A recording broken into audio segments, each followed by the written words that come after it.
The council chamber floated in space above a dead world. Through the massive windows, Ambassador Thelix could see the ruins of what used to be Velastria Prime, his home, his people's birthplace. Now it was nothing but broken cities and empty streets. Thelix stood before the gathering of alien leaders. His hands shook as he activated the holographic display. Images filled the air between them. Burning worlds, destroyed fleets, millions of refugees packed into transport ships, and everywhere, the same enemy. The Krathzar Empire has taken 47 worlds in 3 years, Thelix said. His voice cracked with emotion. 47 civilizations. Some fought back. Some surrendered. It made no difference. The result was always the same. The council members watched in silence. They had all seen these images before. They had all lost something to the Krathzar. Councillor Vreen of the Sistari spoke next. Her blue skin seemed to glow in the dim light. Our combined fleet engaged them at Crimson Nebula. 12 species sent their best warships. We had superior technology and better training. She paused, her voice dropping to almost a whisper. We lost 70% of our forces in 6 hours. The room fell silent. Everyone remembered Crimson Nebula. It was supposed to be their great victory, their chance to stop the Krathzar advance. Instead, it became their worst defeat. General Court slammed his fist on the table. The massive reptilian warrior stood nearly 3 meters tall. Even he looked tired and beaten. They don't fight like us. They don't care about losses. For every ship we destroy, 10 more take its place. They breed fast. They heal fast. And they never stop coming. Thelix nodded slowly. He pulled up another image. It showed a Krathzar warrior. The creature stood on 4 legs, its body covered in thick armor plates. 6 arms ended in razor-sharp claws. Its mouth was filled with teeth designed to tear flesh. But the worst part was its eyes. Cold, calculating, hungry. They evolved on a death world, Thelix explained. A planet where everything tried to kill everything else. They survived by becoming the deadliest predators. Now they view all other species as prey. They don't want to negotiate. They don't want peace. They want to conquer, to enslave, to feed. An older counselor, Dame Haresh of the Polarian Union, spoke up. Her voice was thin with age. What about evacuation? We could pull back to the core systems, establish a defensive line, and abandon billions to slavery? Thelix asked, his voice rising. The Krathzar don't just kill. They take prisoners. They use them as workers, as food, as playthings. Death would be merciful compared to what they do. The council chamber erupted in arguments. Some wanted to fight. Others wanted to flee. Few suggested trying to negotiate, even though everyone knew it was hopeless. The Krathzar had never accepted surrender. They only understood strength, and right now, the galaxy had none to offer. A soft chime interrupted the chaos. A junior officer rushed into the chamber, his face pale. He carried a datapad that glowed with an incoming message. Counselors, the officer said, his voice shaking. We received a response to our distress beacon, the one we sent to all known space coordinates, including the restricted sectors. Vreen leaned forward. Who responded? The Centauri?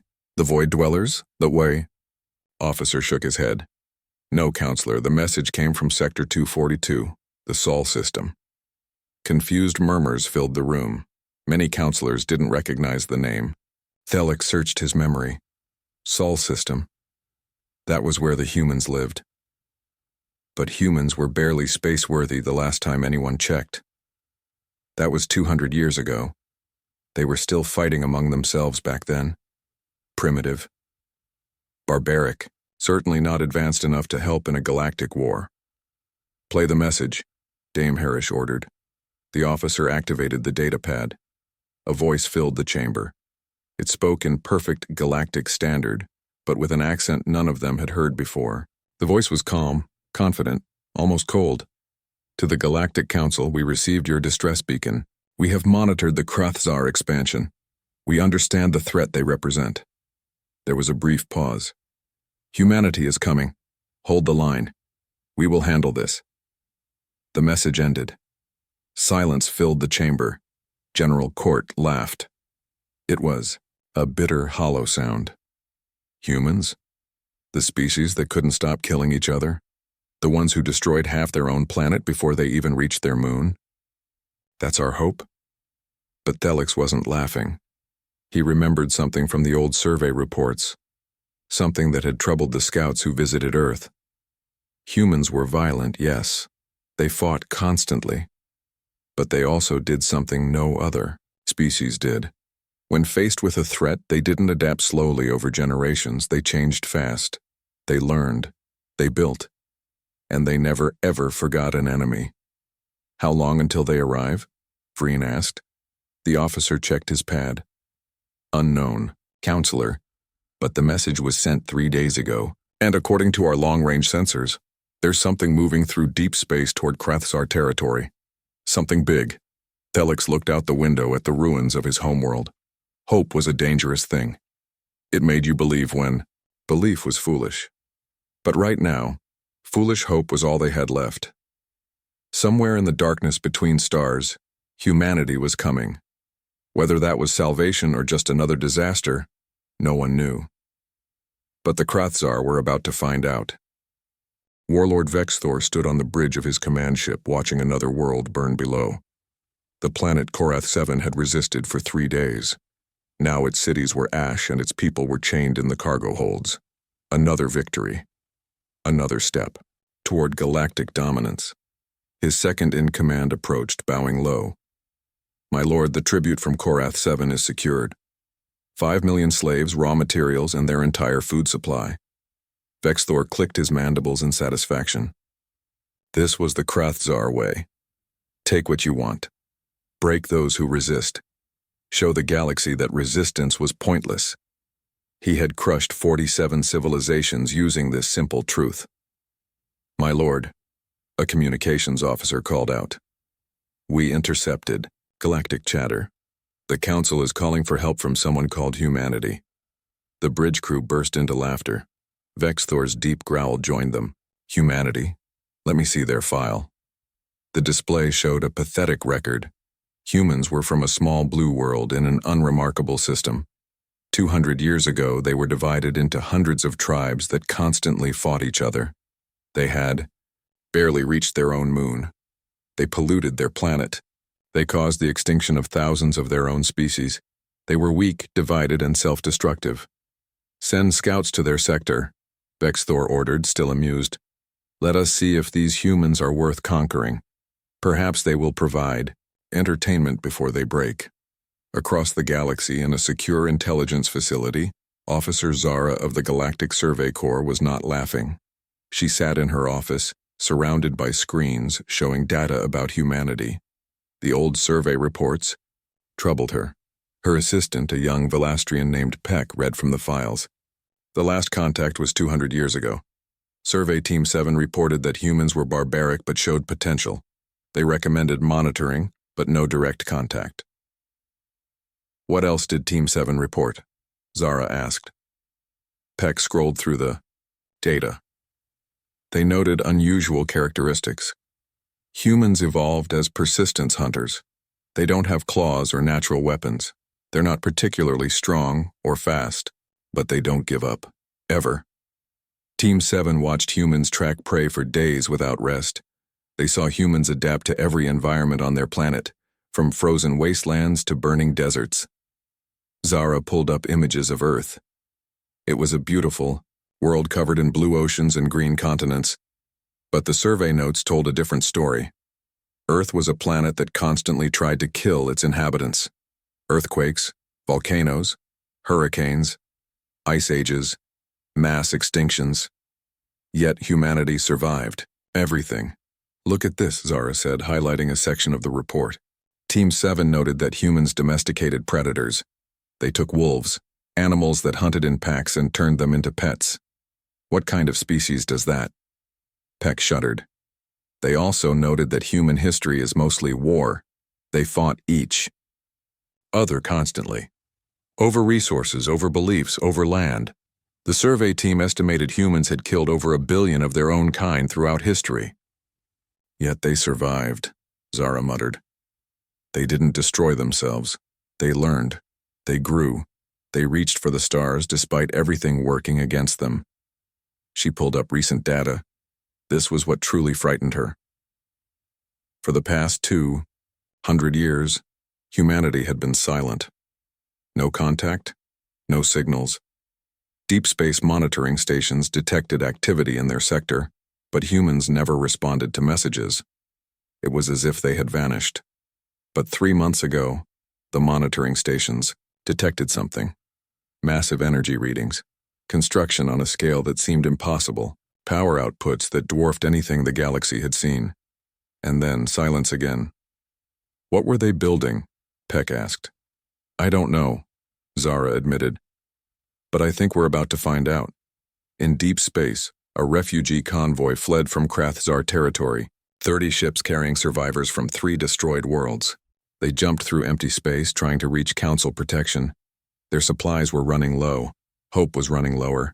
Captain Mirla of the lead ship checked the sensors for the 100th time. Nothing behind them. Maybe they had escaped. Maybe the Krathzar had decided they weren't worth chasing. Captain, her sensor officer shouted. Something just appeared on our scopes. Mirla's blood ran cold. Krathzar? No, Captain. I don't know what it is. It's huge. Bigger than anything in our database. The object appeared on the main screen. It wasn't a fleet. It was a single ship. But calling it a ship seemed wrong. It was a Titan. A leviathan of metal and power. It stretched across space, dwarfing even the largest Krathzar dreadnoughts. Its hull was dark, absorbing light. Weapons bristled from every surface, and it moved with purpose. Mirla tried to hail it. Unknown vessel, this is Refugee Convoy Beta 9. Please identify yourself. No response. The massive ship adjusted its course slightly. It was heading toward Krathzar space, toward the very place the refugees had fled from. Captain, should we follow it? The navigator asked. No, Mirla said, quietly. Let it go. Whatever it is, wherever it came from, it has business with the Krathzar, and I don't think the Krathzar are ready for it. The convoy continued toward Council space. When they arrived, Mirla reported what she had seen. Most people dismissed her story. A single ship couldn't stand against the Krathzar Empire. It was impossible. But Zara heard the report and felt a chill run down her spine. She pulled up her human files again. There was a note from Survey Team 7. A warning written by the team leader. Humans are not warriors by nature. They prefer peace. But when threatened, they become something else. They don't fight for glory or conquest. They fight to survive. And they prepare. If humanity ever enters the galactic stage, pray they come as friends, because as enemies they would be unstoppable. Zara sent an urgent message to the Council. But before it arrived, Warlord Vexthor received troubling news. His outer colonies had stopped responding. All 15 of them. No distress calls. No battles reported. Just silence, as if something had swept through them and erased them from existence. And in the darkness between stars, the single ship continued its journey, casting a shadow across the cosmos. The planet Belkorath had been beautiful once. Its people had been traders and artists, known across the sector for their music and poetry. That was before the Krathzar came. Now the cities were factories. The artists were slaves. And the music had been replaced by the sounds of chains and machinery. Warlord Vexthor stood in the command center of his orbital fortress. He had come to Belkorath personally after losing contact with 15 colonies. Something was out there and he wanted to face it with overwhelming force. 3 full war swarms orbited the planet, 50,000 ships, 200 orbital defense platforms. Surface-to-space cannons covered every continent. Nothing could break through these defenses. Below, in the slave camps, a young Belkorathi child named Sela looked up at the sky. She barely remembered freedom. She had been only 3 years old when the Krathzar invaded. Now she was 8, working 12 hours a day in the weapons factory. Her mother whispered stories about the old days, about beauty and peace, but Sela didn't believe in such things anymore. The sirens began wailing at dawn. All stations alert status. Vexthor roared. What is it? His sensor officer's claws trembled on the controls. My lord, we detected a gravity well. Something massive just entered the system. Show me. The main display activated. At first, Vexthor saw nothing. Then the sensors adjusted and his breath caught in his throat. A single ship emerged from faster-than-light travel at the edge of the system. But ship was too small a word for what he saw. It was 47 kilometers long. Its hull was dark gray, covered in armor that looked thick enough to withstand a star's heat. Weapons covered every surface. Railgun batteries, missile tubes, energy weapons, point defense systems. The ship bristled with instruments of war, and it moved with purpose, heading straight for Belkorath. Size? Vexthor demanded. Mass equivalent to a small moon, my lord. Power readings they're beyond our scale. We can't measure output that high. Vexthor felt something he hadn't experienced in years. Fear. He crushed it down and clicked his mandibles in anger. One ship. They send one ship against my empire. Destroy it. Before his forces could move, a message broadcast across all frequencies. It spoke in Galactic Standard, but also in Krathzar language, and in every other tongue spoken in the sector. The voice was female, calm and absolutely cold. This is Commander Sarah Chen of the United Nations Starship Retribution to all Krathzar forces occupying Belkorath. You have committed crimes against sentient life. You have enslaved peaceful populations. You have violated the fundamental rights of living beings. A pause. You have 1 hour to evacuate all military assets from this system and release all prisoners. This is your only warning. Comply or be destroyed. Vexthor's rage exploded. 1 hour? One ship dares threaten me? Open fire, all platforms, all ships. Turn that vessel into scrap. The Krathzar fleet moved as one. 50,000 ships accelerated toward the Retribution. Orbital platforms lit up, launching missiles by the thousands. Energy beams lanced across space. The barrage was enough to destroy a fleet, enough to glass a planet. The Retribution didn't dodge. It didn't evade or turn away. It simply kept coming, straight toward the planet. Its shields flared blue as the attacks hit. Energy dissipated across the barrier. Missiles detonated uselessly against the shield wall. The massive ship didn't even slow down. Vexthor watched in disbelief. Impossible. Nothing can withstand that much firepower. The Retribution continued its approach. Now it was close enough for the sensors to pick up details. The hull showed no damage. The shields held firm, and those weapons, thousands of them, began to track targets. On the planet's surface, in the slave camps, people stopped working. They looked up as the sunlight began to dim. Something was blocking the sun. Something enormous. Sella stood in the factory courtyard, her chains clinking as she tilted her head back.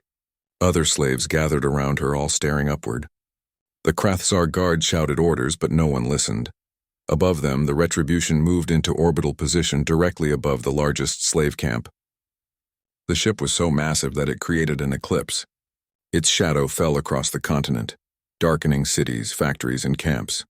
Where there had been daylight, now there was only the outline of the greatest warship ever built.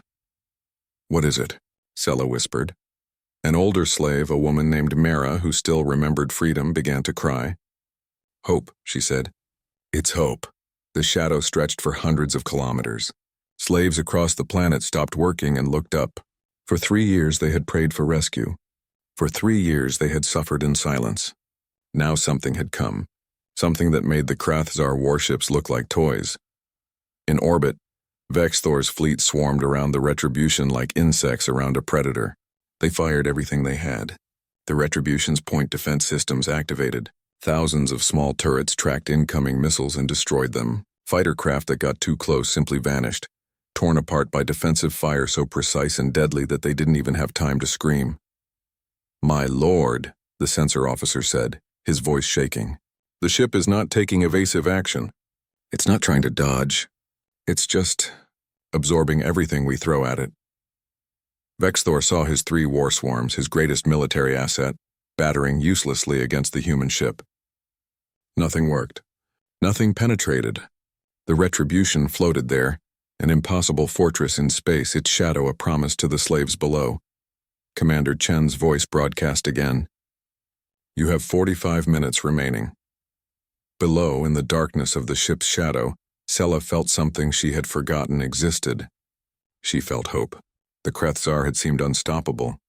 They had crushed every species that opposed them. They were the predators of the galaxy, but now something bigger had arrived. Something that cast a shadow across an entire world. And in that shadow, for the first time in 3 years, the slaves of Belkarath dared to believe in freedom. The Krethzar had terrorized the galaxy. They had destroyed civilizations and enslaved billions. They thought nothing could stop them. They were about to learn they were wrong. The 1-hour deadline was 30 minutes away when Warlord Vexthor made his decision. He would not retreat. He would not surrender. The Krethzar Empire had never backed down from any enemy, and he would not be the first to show weakness. All ships, full assault formation, he commanded. Concentrate all fire on that vessel. If we hit it hard enough, those shields will break. The 3 war swarms reorganized. 50,000 ships arranged themselves into attack patterns perfected over 1,000 battles. Dreadnoughts moved to the front, their heavy weapons charging. Cruisers formed support lines. Fighters swarmed like clouds of angry insects. This was the formation that had destroyed the Council fleet at Crimson Nebula. The Retribution waited, silent and patient. On the bridge, Commander Sarah Chen watched the enemy formation take shape. Her tactical officer, Lieutenant Marcus Webb, studied the displays. They're grouping for a concentrated assault. Classic Krethzar tactics, overwhelmed through mass and firepower. Let them come, Chen said quietly. Weapons free. Show them what 200 years of preparation looks like. The Krethzar fleet charged. 50,000 ships accelerated to attack speed. Energy weapons lit up space. Missiles launched in waves so thick they looked like a solid wall.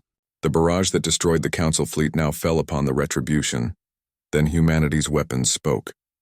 The Retribution's railguns fired first. These were not energy weapons. They were simple physics. Magnetic acceleration pushed solid metal projectiles to incredible speeds, 1/10 the speed of light. At that velocity, mass became a weapon more terrible than any explosive. The railgun slugs crossed the distance in seconds. They hit the lead dreadnoughts. There were no explosions. The projectiles simply passed through the ships like they were made of paper. Armor meant nothing at relativistic speeds. Shields couldn't stop solid matter moving that fast. The dreadnoughts came apart, torn in half by pure kinetic energy. 10 shots, 10 dreadnoughts destroyed. The Krethzar formation wavered but continued its charge. They had numbers on their side. They could absorb losses. They always had. The Retribution's energy weapons activated next. These were not lasers. They were directed energy beams using technology the galaxy had never seen. The beams cut through space, invisible until they hit their targets. Krethzar cruisers simply stopped existing. One moment they were there. The next moment they were expanding clouds of gas and debris. Point defense. Engage all targets, Chen ordered. The real massacre began. The Retribution's surface was covered in thousands of small turrets. Each one tracked targets independently. Each one fired with computer precision. The Krethzar fighter swarm, 10,000 ships strong, flew into this wall of defensive fire. They died by the hundreds every second. The point defense systems didn't miss. Every shot hit. Every hit killed. It was mathematics made lethal. The fighters didn't even get close enough to launch their own weapons. They just vanished, vaporized by defensive fire so dense that flying through it was instant death. Vexthor watched his fleet disintegrate. His finest warriors, ships that had conquered worlds, were being destroyed with surgical precision. The Retribution wasn't fighting like any enemy he had ever faced. There was no rage, no passion, just cold, calculated violence. All remaining ships focus fire on a single point on their shield, he roared. Break through or die trying. The surviving ships obeyed. They concentrated every weapon on one section of the Retribution's shield. For a moment it seemed to work. The shield flickered. Energy readings spiked. Then the Retribution rotated slightly, bringing fresh shields to face the assault. The weakened section faced empty space. The ship's shield generators redistributed power. The assault continued to hit uselessly against full-strength shields. Lieutenant Webb checked his displays. Enemy force reduced by 60%.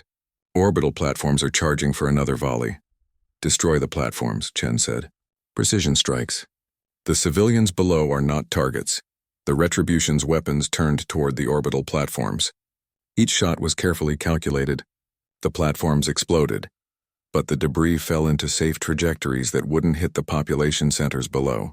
Every destroyed platform was eliminated with such precision that not a single piece of wreckage threatened the planet. On Belkorath's surface, Zella and the other slaves watched the battle through the factory's damaged roof. Explosions lit up the sky like fireworks. Krathzar ships fell from orbit, burning as they entered the atmosphere. The slave camp guards had abandoned their posts, too frightened to maintain control. "Are we winning?" Sella asked Mara. The older woman smiled through tears. "No, child. They're winning. Someone finally came for us." In orbit, Vexthor realized he was facing defeat. His pride wouldn't allow it. The Krathzar were the predators. They were the strong. This couldn't be happening. He activated the planetary threat system. Weapons on the surface targeted the slave camps. "Human ships, cease your attack or I will execute every slave on this planet." There was a long silence. Then Commander Chen's voice returned, colder than space itself. "You have violated sentient rights protocols. You are now classified as hostile to all life. You have 5 minutes to stand down before we consider you an immediate threat to civilian populations." "We don't negotiate with slavers." Vexthor laughed bitterly. "You're bluffing. You can't stop me from killing them." "You're wrong," Chen said. The Retribution's belly opened. Thousands of pods launched, falling toward the planet like metal rain. They hit the surface at incredible speed, then activated retro thrusters to land safely. The pods opened, revealing not soldiers but automated systems. Defense drones deployed around the slave camps. Energy shields activated, protecting the civilians. Automated turrets rose and began targeting Krathzar ground forces. The human ship had just deployed an entire defensive network in under 3 minutes. Vexthor's ground-based weapons fired at the camps. The shots hit the shields and dissipated harmlessly. The automated turrets returned fire with precision, destroying the weapon emplacements without harming any nearby buildings. "Impossible," Vexthor whispered. His fleet was destroyed. His orbital platforms were gone. His ground weapons were being systematically eliminated. And he finally understood the terrible truth. This wasn't a battle. It was an execution. He turned his ship to flee. Perhaps he could escape, regroup, return with more forces. A tractor beam caught his ship. Not a simple pulling beam. This was something far more powerful. His engines screamed as they tried to break free. It didn't matter. The Retribution dragged him back like a fish on a line. Chen's voice filled his bridge. "You don't understand yet, do you? You're not at war with a ship. You're at war with humanity. We remember every species you destroyed, every world you burned, every slave you took. We spent 200 years preparing for predators like you. And now we're here." The Retribution's main weapon began to power up. Energy readings climbed to levels that shouldn't be possible. This was the weapon that took 50 years to build. The weapon that had never been fired in combat. Vexthor's remaining ship surrendered. Across the planet, Krathzar forces threw down their weapons. The battle was over.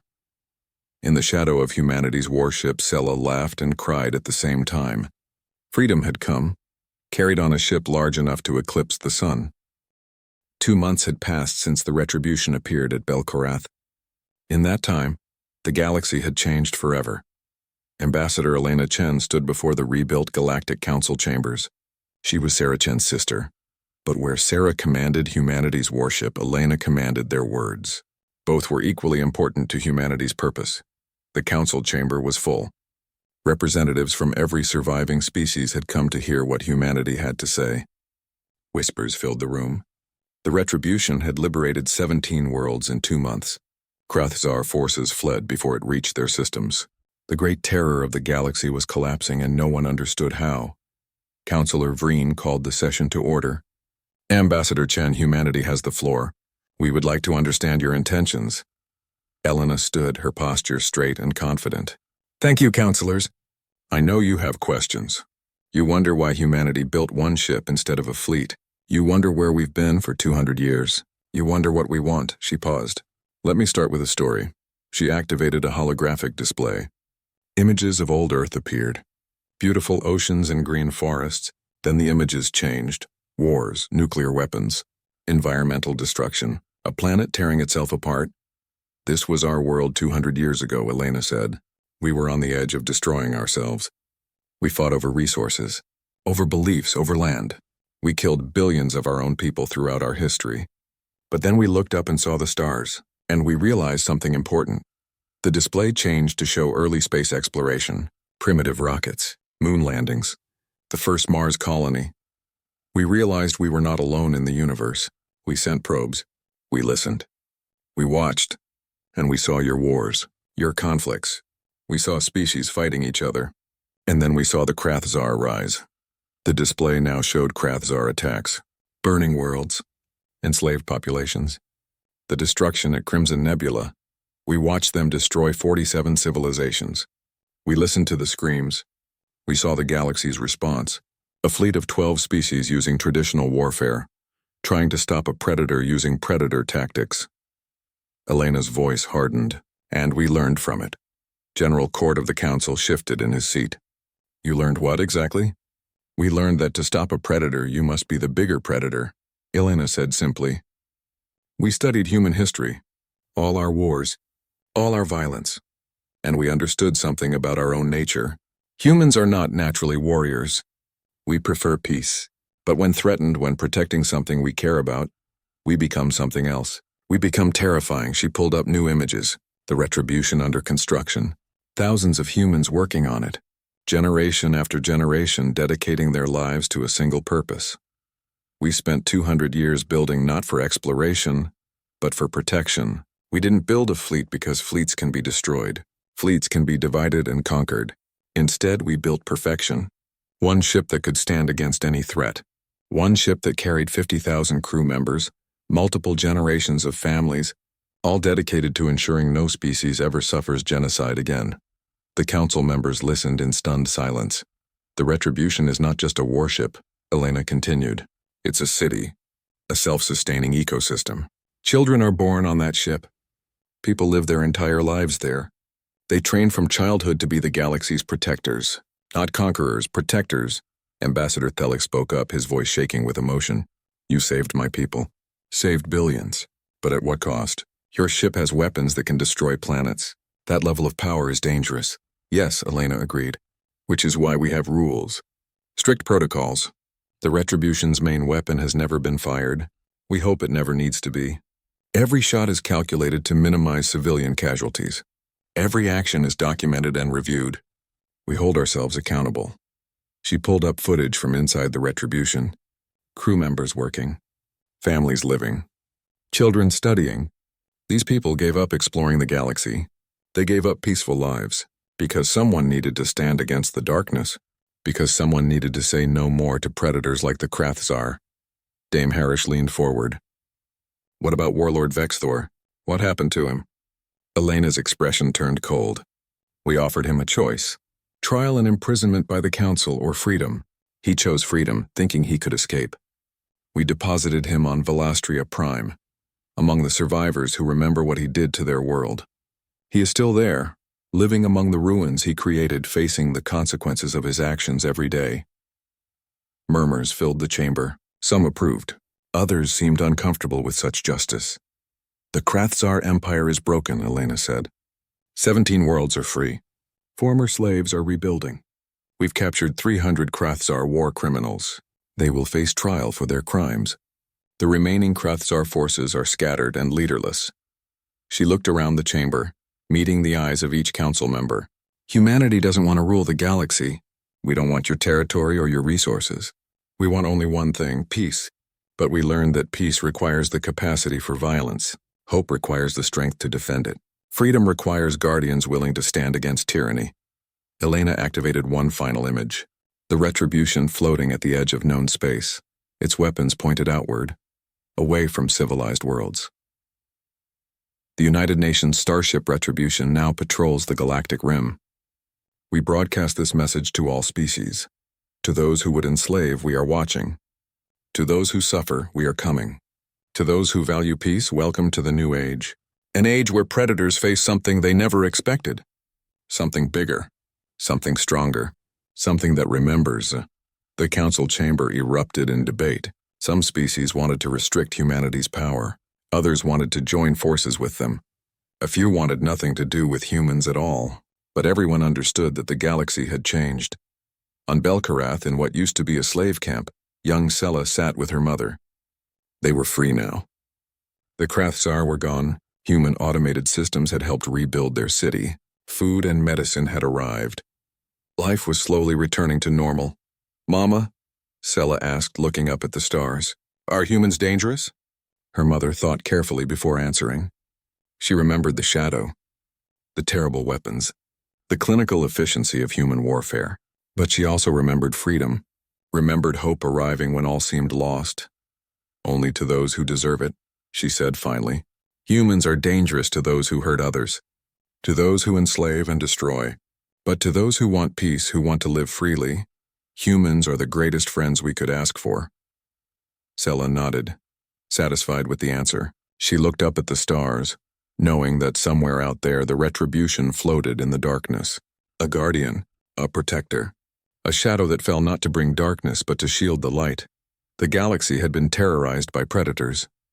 But now the predators had learned fear. They had seen what happens when prey becomes hunter, when the weak become strong, when hope arrives in the form of a single battleship, casting its shadow across the planet. And in that shadow, a new age began. An age where freedom had teeth, where peace had claws, where hope was backed by the promise that humanity would never let another species suffer what humans had once almost done to themselves. The retribution continued its patrol, watching, waiting, ready, because humanity had learned the hardest lesson of all. Sometimes, the only way to preserve peace is to be willing and able to wage perfect war.